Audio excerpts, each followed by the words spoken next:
Ciao legends, welcome to the video. Sending some love, some positive vibes your way, especially if you need them out there today. Today's going to be the first installment in a kind of a brand new series here on the channel. I'm trying out some kind of new player content, some beginner guide content. However, I think and I hope that even some savvy vets might be able to pick up a thing or two, or at least enjoy me talking about a variety of different things inside Raid. Today we're going to kick things off by talking about every champion that is worth investing in that you can get for free just from farming campaign stages. So we're going to go through every stage, and I'm going to tell you which champions you should be taking to level 50, which champions you should be taking all the way to level 60, and which are kind of in between in the gray area. There's not a ton of them. Most of them are just going to be food champions that you're not going to want to keep on your account. A lot of them are pretty trashy, but there's some really nice hidden gems, as well as some like pretty obvious choices that you're going to want to invest in. Now, I do have a download link as well, especially since new players will be watching this video. This is not like an affiliate thing or anything like that, but you should definitely take advantage. You can get Eleanoril on a new account or a second account, or if you're a brand new player, if you just started and you're watching this video, probably delete and then re-download using my download link, because you'll get Eleanoril, who's a really good burner and poison combustion legendary, as well as Ugo, who's one of the best epics out there in the game. So I'll have that link in the pinned comment for you guys, as well as the description of this video. All right, let's get to campaign. We go to battle, we go to campaign. Now, generally speaking, you want to farm the stage of campaign that is the highest that you can get to when you kind of get that barrier in the early game. You want to farm generally stage 3, right, on the highest difficulty that you're able to. Stage 3, because shields sell for a little bit more silver than the other artifacts. So farming stage 3 will give you a little bit more yield on all the energy it takes to farm up your food champions or the champions that you want to level up. You're probably going to be using your starting champion, your Kales, your Galex, your Aethels, or your Elhanes in the beginning when it comes to farming. Generally speaking, you want to start upgrading to maybe an AoE champion on the A1, such as a Fellhound or somebody like that, to really reduce the time that we're spending in campaign. All right, the basics are out of the way. Let's go through some of these champions. So from stage 1, Karok Castle, the only champion really worth investing in is going to be Valerie. Now, these rare champions, they're not going to drop super easily. You'll have to farm for a while. They're a rare drop to get a rare champion. But if you farm these stages enough, you'll eventually get your hands on them. It also doesn't matter which stage you're farming. The likelihood of getting a rare is going to be the same at all stages, okay? So Valerie's worth taking to level 50, especially for faction wars in the early game. She doesn't scale very well into the mid in the end game in Raid, but she has a very nice A2 ability. It's a 3-turn cooldown when you book her, and you actually do want to put a book in this ability if you want to use her on your account. She's not an S tier champion, she's not even an A tier champion, but this ability is very nice to have, especially in the early game. Increase the duration of all buffs on all allies by 1 turn, decrease the duration of all debuffs on all allies by 1 turn, with an increase attack weak version for 2 turns, all on a 3-turn cooldown. That's a really nice ability. That's going to allow you to keep your increased defense, your increased attack, any buff on your champions, or most buffs on your champions, some can't be extended, will be extended by 1 turn. And a lot of buffs in this game, they're on a 3-turn cooldown, and the duration is 2 turns. For example, you book this ability out, it's going to go from a 4 to a 3 turn, right? And then after that, you're going to have increased attack on all allies for 2 turns. But if Valerie was to go in there on her next turn, let's just pretend you had another Valerie on your team, you could extend that duration, and that would keep the uptime of that buff basically at 100%, because we'd be getting it for 3 turns on a 3-turn cooldown. So those extenders are very valuable. Same thing with the decreased duration of all debuffs, right? If you have a stun or something on your allies, that will be removed. That will save you their turn, them missing their turn. Very good ability. She also has a shield, which is pretty solid on her A3, albeit it takes a lot of books and it's a 5-turn cooldown. Not ideal, but you could do a lot worse. So for faction wars specifically, she is worth taking to 40 or level 50. That's it in stage 1. Commander, meh. Duelist, nah. And then forget the commons, right? There's no good common in this game that's worth your time or any of your bandwidth to even think about, right? Skullsworn is not really worth it in my opinion. That's stage 2. And what do we have? Deathhound. Deathhound, I will say, he's not worth maxing out, but he does have a, what what does he have? He has a 100% ignore defense ability on his neck bite, and ignore shield and block damage. That's a sneaky little ability, but it's just like a fun champion to know about, but he's certainly not worth, maxing out or worth any of your time, right? We do have, let's see. Yeah, that's it. Sewers, there's nobody worth investing in. I was trying to talk myself into somebody, and there's unfortunately no one. And again, Skullsworn, the rare here, I'm just not a fan of. All right, stage 3, we have Sorceress. Unfortunately, not going to be worth it. Dampier used to be like all right back in the day, extra turn and AoE on a 3-turn cooldown, but not anymore. She's not worth your time. So far, all of these champions that we talked about, with the exception of Valerie, aren't going to be worth your time. Durham Forest, this is where things will change. We have Spirit Host. Spirit Host is worth taking to level 50 if you need a cleanser. She removes all debuffs from all allies and places a block debuff buff on all allies for 1 turn. That's a nice ability. It's going to be a full cleanse, all debuffs on all of your allies. Block debuffs will also prevent debuffs for another turn after she cleanses. She also brings the big version of increased attack, which can set up your team in the arena, and she has a speed in all battles aura. All battles auras are inherently very good in this game, so take advantage. She's not a champion that I would take all the way to level 60, but she's not too bad. Graybeard is also very nice, right? He's worth holding onto, taking to level 50, maybe level 60 in the end game, because you can use him in some very niche areas, such as secret rooms in Doom Tower, or some areas in Cintrano's Cursed City. So he's a guy to maybe take to level 50 in the early game, and then maybe you'll bring him to level 60 later on in the game. He has an AoE freeze, and he's defense-based. He's pretty tanky, and he can control. He also has a shield and counterattack on himself, leading into more provokes at a high rate, 75% on A1. So he's tanky, and he's all about controlling the enemy team with freeze and with provoke. He also has a defense in dungeons aura by 30%. That's a very juicy aura for dungeon progression in the early game. He can be your aura lead. So he's definitely my favorite that we've talked about so far. Graybeard, okay? Satyr is not very good, and that is it for stage 4. Stage 5. Well, there's only 2. There's Rocktooth and there's Brute. Neither of them are good. Stage 6. We have Eris. Eris is very good. She has an extra turn if the target's killed on her bullseye A1. It hits decently hard, but her A2 exhortation is very good. It's a remove 1 random debuff from all allies on a 3-turn cooldown. You don't need to book it. And then you do need to book it for a 100% chance to place increased speed on all allies for 2 turns. Now, increased speed is everything in Raid, right? It's one of the most important buffs that you can have on your team, and she has it. You might not have another resource or another champion to give an AoE on everybody increased speed. She could be it. She also fits very well on clan boss teams, right? Demon Lord, the first clan boss. She's very good because you can cleanse the stun from the clan boss and also place an increased speed on your team. She has speed in dungeons on her aura, and the cool thing about her is if you want a little bit extra damage on her, you could put her in a toxic set if you wanted to, right?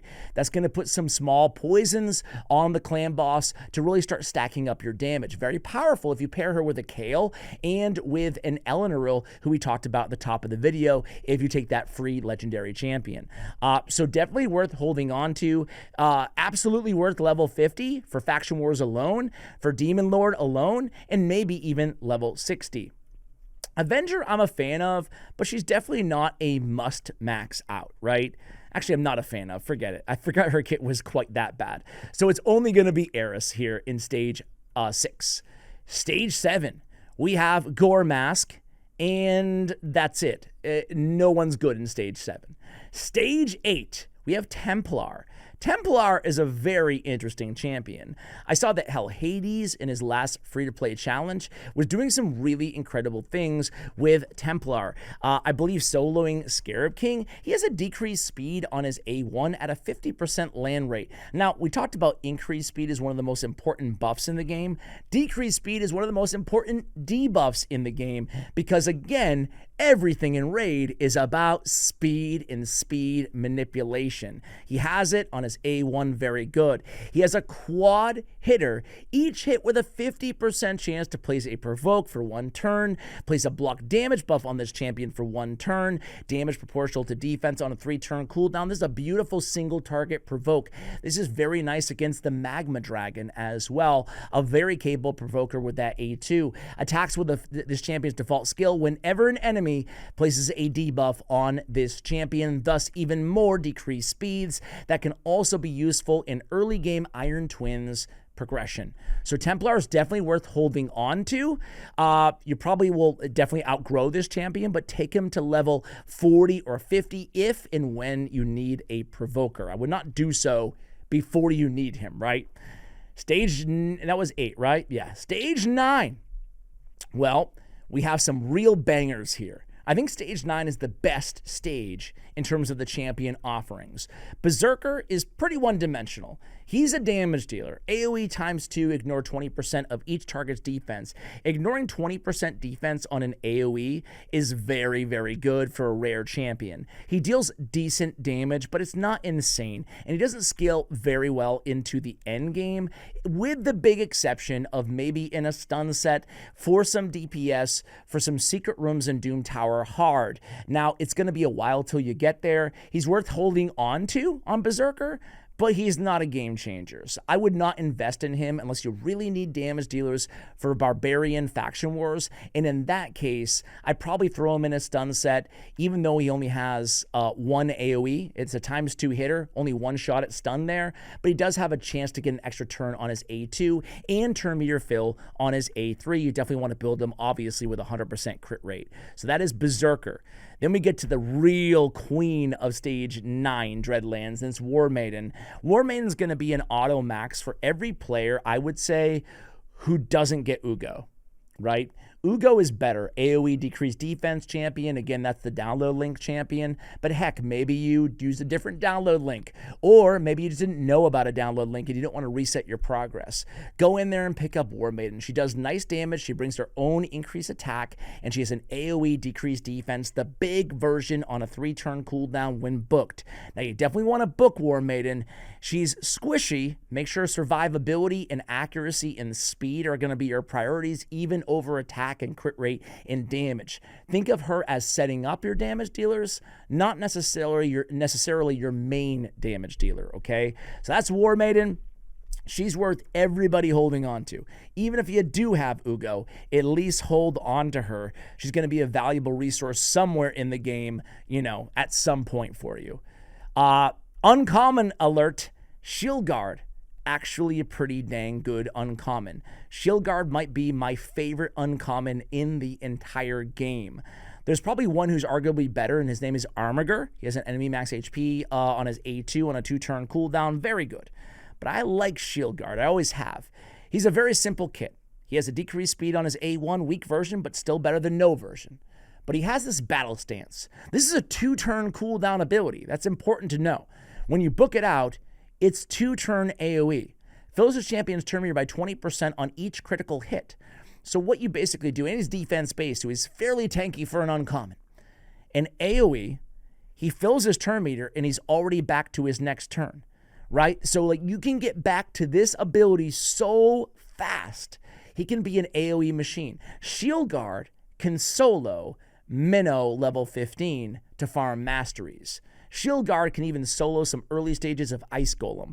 That's how competent this uncommon champion is. Removes 1 debuff from this champion each turn. That's a really nice passive, especially for an uncommon champion. Really good uncommon. Worth holding on to. You're not going to auto max this dude, but you can definitely get some utility out of him in Faction Wars if nothing else. That's the Dreadlands. Stage 10. Godfrey's Crossing, another really good champion worth getting for everybody, and that's Muckstalker. Muckstalker is S tier, but he's very niche, very niche. Only 1 dungeon you're going to be using this guy, and that is Sand Devil's Necropolis. Sand Devil's Necropolis requires sleep on your team. He is the best single-target sleep champion in all of Raid Shadow Legends, and he's a farmable rare champion, right? His A2, Strangle, 2-turn cooldown when booked. Just like Shield Guard, 2-turn cooldown is insane.